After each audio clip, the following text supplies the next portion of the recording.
Güneş sistemini buradaki şu an için 20 dönümlük kayısı bahçemiz için sulama amacıyla biz kurduk. Daha önce traktörlerle ve elektrikle sulama yapıyorduk. Elektrikle biliyorsunuz son zamanlardaki dalgalanmadan dolayı hem motorlarımıza zarar veriyordu hem ağaçlarımız istediğimiz verimde sulama yapılmıyordu.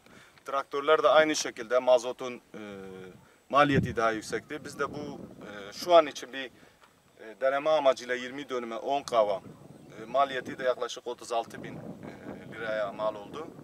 Biz 3 gün suluyoruz. Diğer 4 gün fazladan kalıyor. Şu an için bizim Nusaybin ilçesindeki Demirtepe köyünde yaklaşık 200 dönüme yakın kayısı bahçesi var. Diğerleri damlama ve sulama sistemiyle trafolarla suluyoruz. Fakat bunun güzel bir şey olduğunu tahmin ediyoruz. Bu şekilde devam ederse diğer 180 dönümü de aynı şekilde elektrik panelleriyle sulamaya devam edeceğiz ki hem dalgalanmadan hem traktörden hem işçilikten tasarruf edeceğiz.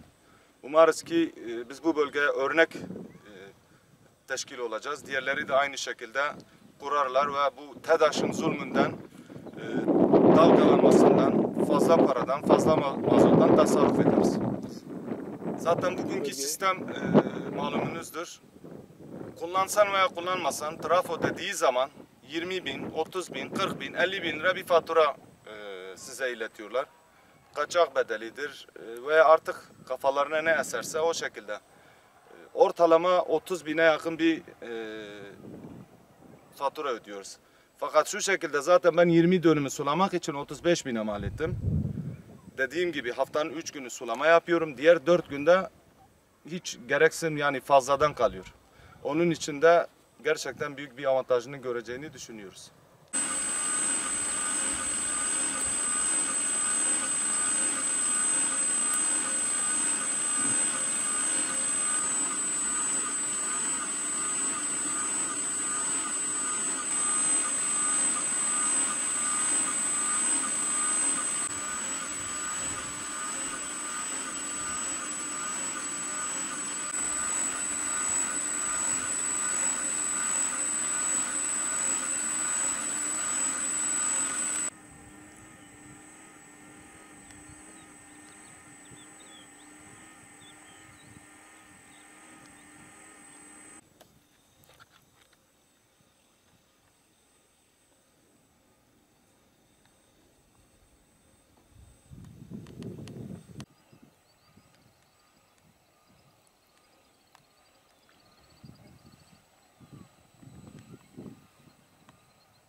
Şimdi daha hafif.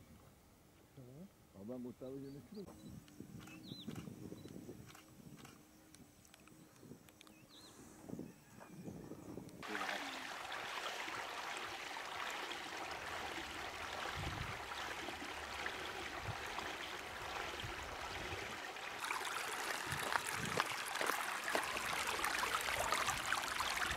Tabii bir geliyor bakın. Bir kere adı bir de ya.